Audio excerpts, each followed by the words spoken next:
कहानी शुरू होती है और हम एक लड़की को देखते हैं जो आज रात बिना अंडरवियर और ब्रा के सो रही होती है। और जब ये लड़की गहरी नींद में थी तभी कोई इसका ब्लैंकेट खींच लेता है। तभी अचानक उसकी आँख खुल जाती है और वो जैसे ही चेक करने के लिए उठती है तभी कोई पीछे से उसके बालों को पकड़कर उसे बेड पर नीचे पटक देता है। और ये सब करने वाला और कोई नहीं बल्कि उसका पिता था। लड़की अपने पिता से कहती है कि आप ये सब क्या कर रहे हो, लेकिन उसका पिता कोई जवाब नहीं देता और अपनी बेटी के बदन को गंदी नजर से देखने लगता है। अब वो अपनी बेटी के शरीर को देखकर कहता है मेरी बेटी कितनी बड़ी हो गई है। ये सब सुनकर लड़की डर जाती है। अब उसका पिता उसके बालों को छोड़कर उसके गालों को टच करने लगता है। लड़की घबराकर ये सोच रही थी कि उसके साथ ये क्या हो रहा है और ये सोचकर वो रोने लगती है। तभी उसके पिता वहाँ से चले जाते हैं। अब अगली सुबह उसकी माँ उसके लिए खाना बना रही थी और यहाँ हमें पता चलता है कि इस लड़की का नाम मैरी है। और मैरी सोच रही थी जो भी कल रात उसके साथ हुआ उसके बारे में उसकी माँ को बताना चाहिए या नहीं। पर तभी उसके भाई और बहन आते हैं और उसके पीछे ही उसके डैड आते हैं, पर वो ऐसे बर्ताव कर रहे थे जैसे कि कुछ हुआ ही ना हो। अब मैरी ये सोचती है कि कल रात तो ये मेरी ही लेने वाले थे और अब ऐसे नाटक कर रहे हैं जैसे इन्होंने कुछ किया ही ना हो। ये सोचकर मैरी यहाँ से उठकर चली जाती है। अब यहाँ पर उसकी मॉम खाना लाती है और उसी टेबल पर जोर से पटक देती है और ये देखकर सब हैरान रह जाते हैं और उन्हें कुछ समझ नहीं आता।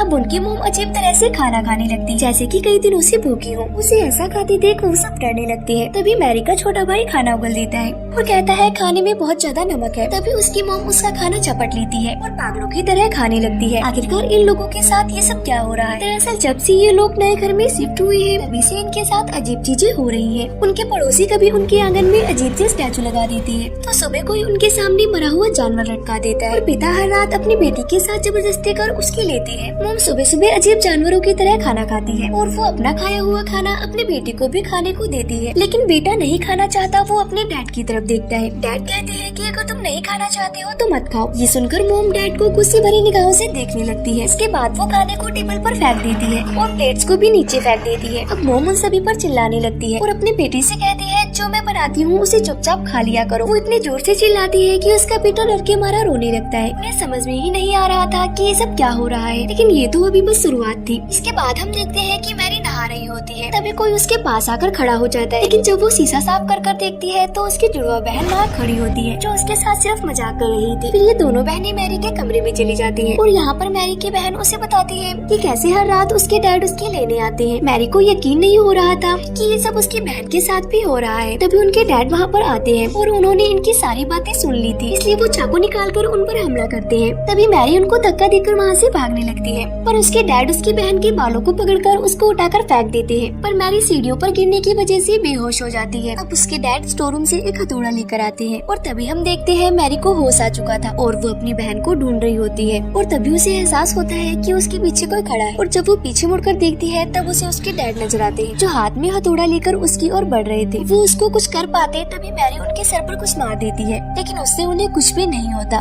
पर डैड गुस्सा होकर मैरी के ऊपर हथौड़े से हमला कर देते हैं, लेकिन मैरी नीचे झुक जाती है जिससे हथौड़ा दरवाजे पर लगता है। तभी नीचे से किसी की आवाज आती है जो मैरी के डैड की थी जो नीचे से ऊपर आ रहे थे। तभी यहाँ जो आदमी था हथौड़ा फेंककर दूसरे कमरे में चला जाता है। तब उनके डैड ऊपर आ जाते हैं। अब फिर से डैड को देखकर दोनों बहनें घबरा जाती हैं। फिर डैड दरवाजे पर लगे उस हथौड़े के निशान को देखती है और उन दोनों से पूछते हैं कि क्या तुम दोनों लड़ाई कर रही थी, लेकिन वो दोनों कुछ भी जवाब नहीं देती। जिसके बाद उनका भाई कमरे से निकलकर बाहर आता है। तभी मैरी कहती है कि तुम यहाँ से भाग जाओ। तभी वहाँ पर मैरी की मॉम आकर उस हथौड़े को उठाती है और उन पर हमला करने लगती है और वो काफी अजीब तरह से स्माइल करती है और टूटे हुए कांच के टुकड़ों पर चलने लगती है। नीचे से एक और लेडी की आवाज आती है और वो आवाज और किसी की नहीं बल्कि इनकी मॉम की थी। वो ऊपर आती है और उन सबसे पूछती है कि ये सब क्या हो रहा है, पर सब उन्हें देखकर डरने लगती है। अब अगले दिन डैड अपने भाई को घर बुलाते हैं जो एक चर्च का फादर था। फादर उनके घर पर आता है और उसको सारी कहानी बताई जाती है। रात में सब फैसला करते हैं कि रात को एक साथ एक ही रूम में सोएंगे, लेकिन आधी रात को छोटे बच्चे को टॉयलेट आती है और वो बिना किसी को डिस्टर्ब किए टॉयलेट में चला जाता है। तभी उसके जैसा ही दिखने वाला एक लड़का चाकू उठाता है और वो हमला करने ही वाला होता है। तभी उसकी नजर फादर पर पड़ती है और फादर को देखकर वो रुक जाता है। जिसके बाद सुबह फादर अपनी आँख खोलते हैं। इसका मतलब फादर की वजह से सबकी रात अच्छे से गुजरी थी और फादर इस घटना को अकेले नहीं संभाल सकते थे। तभी सारे सीनियर फादर डिस्कस करते हैं कि आखिर उस घर में हो क्या रहा है। फिर सभी फादर एक प्लान बनाते हैं और वो सब रात में एक कार से उनके घर में जाने के लिए निकल जाते हैं, लेकिन रास्ते में एक कुआं उन सब पर हमला कर देता है जिससे उनकी कार का एक्सीडेंट हो जाता है।